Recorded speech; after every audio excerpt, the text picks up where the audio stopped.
buku panduan doktrin dan etika pelayanan itu oleh Ketua MD dicetuskan itu untuk supaya kembali hamba Tuhan back to basic kepada pelayanan yang sebenarnya dalam konteks kemurnian pelayanan. Itu sebabnya di buku ini cukup luas dikupas kaitannya dengan kemurnian pelayanan untuk menjaga doktrin GPDI, kemurnian kita di dalam melayani, etika di dalam kehidupan, itu semua dikupas di situ. Menjaga kemurnian sebagai hamba-hamba yang setia, yang dipercaya, memang gak gampang. Kenapa?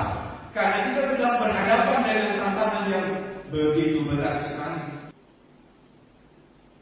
Maka seorang hamba yang setia adalah hamba yang memiliki loyalitas terhadap majikannya, terhadap tuannya. Begitu juga dengan kita. Loyalitas yang kita tunjukkan kepada Tuhan kita, Yesus, sebagai Tuhan di atas segala Tuhan. Saya bawa ini dalam konteks karena kita bagaimanapun juga adalah bagian dari organisasi gereja. Dalam organisasi gereja, dia memiliki hierarki dari pusat, daerah, wilayah sampai kepada para gembala. Saya sudah sampaikan dalam setiap organisasi apapun, semua ada aturan supaya tertib, supaya disiplin. Kalau tidak ada aturan maka liar. Mengapa perlu ada gereja secara organisasi? Supaya ada penataan dalam penata layanan. Kalau tidak ditata, kacau jadinya. Nah, di dalam konsep ini perlu loyalitas antara bawahan dan atasan. Sebagaimana loyalitas kita terhadap majikan kita di atas, begitu juga dalam organisasi. Baik wilayah terhadap majelis daerah, demikian. Dan seterusnya, dan seterusnya. Tunduk, patuh dalam tugas dan tanggung jawab yang diberikan. Saya adalah hamba, maka Tuhan di atas segala Tuhan saya adalah Dia Yesus.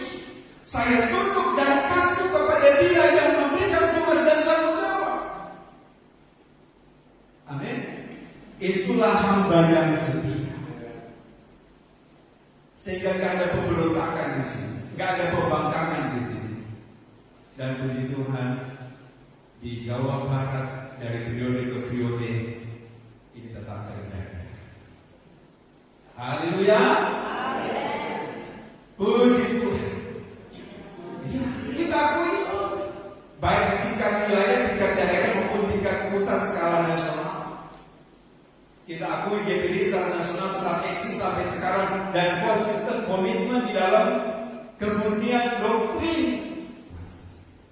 Berikut, hamba yang setia adalah hamba yang tahu skala prioritas. Siapa yang harus diprioritaskan?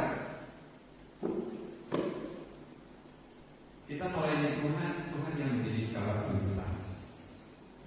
Amin. Tuhan yang menjadi skala prioritas.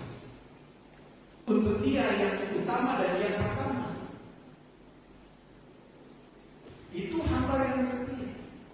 Adakah seorang hamba berhadapan dengan majikan tuannya, dia berkata, Tuhan maaf, saya masih ada urusan lain. Maka sebagai hamba yang setia, dia tahu skala prioritas, mana yang menjadi prioritas demi kepentingan Tuhan. Kita melayani sebagai hamba demi kepentingan Tuhan. Amin. Saya tanya, kita hamba-hamba Tuhan, kita bekerja demi kepentingan siapa? Demi kepentingan Tuhan. Kalau konsep kita bekerja demi kepentingan diri, kita tidak disebut hamba yang setia. Orientasi sebagai hamba adalah dia bekerja demi kepentingan majikannya, demi kepentingan tuannya, dan dia lakukan itu dengan setia. Maka dia tak disebut sebagai hamba yang setia. Lukas 17 ayat 7. Siapa di antara kamu yang mempunyai seorang hamba yang membaca atau menggembalakan ternak baginya akan berkata kepada hamba itu setelah dia pulang dari ladang, mari segera makan.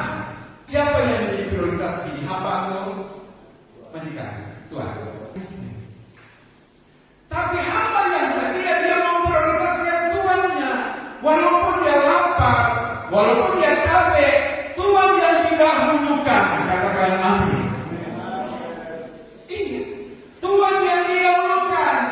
Nah, jadi di sini bahwa hamba yang setia adalah yang diprioritaskan di sini adalah Tuhan. Bukankah itu yang kita lakukan selama ini? Kita memprioritaskan Dia dalam tugas dan pelayanan. Karena memang itu panggilan hamba. Berikut, hamba yang setia adalah hamba yang tahu kapasitas. Kalau secara sederhana kalimatnya, dia tahu diri. Iya. Ayat dari yang ke-9. Terima kasih kepada hamba itu, karena hamba itu telah melakukan apa yang ditugaskan kepadanya. Dia tahu diri. Dia tahu kapasitas dia ada di strata hamba, bukan di strata majikan. Iya. Sehingga dia tahu dia ada posisi sebagai seorang hamba, sebagai seorang pekerja yang bekerja.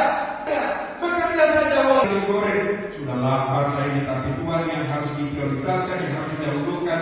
Tidak apa-apa, karena saya mau menjadi hamba yang setia, hamba yang menyenangkan Tuhan saya. Seorang hamba tidaklah lebih tinggi daripada Tuhan. Dia mengerti betul posisinya, kapasitasnya. Dia tahu menghargai Tuannya. Kalau dia sudah tidak menghargai Tuannya, Tuhan tidak bisa bersetia, dan dia tidak akan disebut hamba yang setia, dan dia tidak akan diberi kepercayaan. Etika pelayanan yang nanti sebentar akan disampaikan itu salah satu poin yang penting dan mendasar sebagai seorang hamba.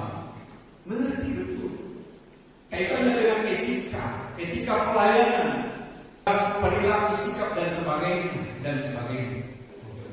Ini etika. Tahu kapasitas, tahu diri. Betul? Itu hamba yang setia. Sehingga nanti akan dikupas panjang lebar di situ. Nah, hamba yang setia tahu kapasitas. Hamba tidak lebih daripada tuannya. Kalau dia akan lebih daripada tuannya, dia langsung disepak. Oh, anak.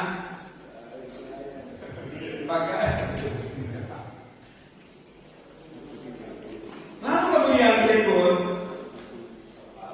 hamba yang setia tidak cari nama, tidak ingin populer,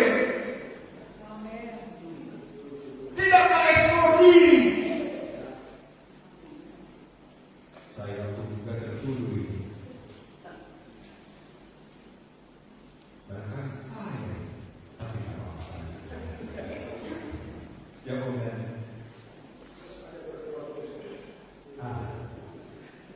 Seorang hamba tidak mengeksplor diri. Iya. Tidak mencari nama, tidak mencari popularitas. Baik-baik dalam kitab Lukas pasalnya yang ke-17. Demikian juga kamu, apabila kamu telah melakukan segala sesuatu yang ditugaskan kepadamu, hendaklah kamu berkata, kami adalah hamba-hamba yang tidak